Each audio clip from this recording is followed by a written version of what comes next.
I see an increasingly dangerous environment for the homeless and for the housed and for the visitors. The growing homeless encampments in Los Angeles, sprawled across sidewalks and public parks, are seizing the public conversation. This as the numbers of unhoused reach a crisis level. That point driven home dramatically last week after homeless people were displaced during a law enforcement sweep of Echo Park. Hundreds arrested. Today, activists gathered on the City Hall steps to speak out against the sweep. There is nowhere for people to go. Where are unhoused communities supposed to go? Other residents have privately expressed envy this type of action hasn't been taken in their neighborhood. It could be the wave of the future. We have an addiction and a mental health crisis, but it doesn't mean we're defenseless. It means we showed the system can surge these resources. Venice residents like Mark Ryavec say the heavy push out of homeless encampments is necessary to keep neighborhoods safe. He points to rapidly expanding encampments on the boardwalk, increasing crime, and this recent structure fire reportedly started by an encampment next door. He calls for an Echo Park-like strategy in Venice.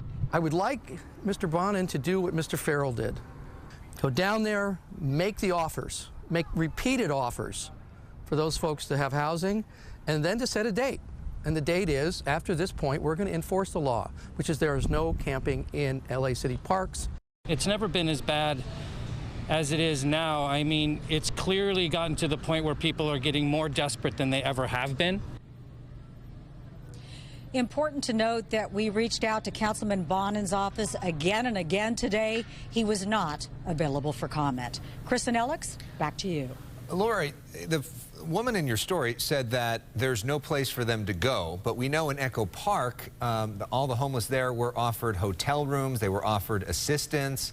I mean, isn't there, in fact, a place for many of these people to go, and many of them just choose not to go there? Well, one of the women I spoke to here locally was an activist, and I discussed that issue with her because I actually have a friend who runs a shelter, and he's told me that. Oftentimes, people will be admitted they don't want to stay.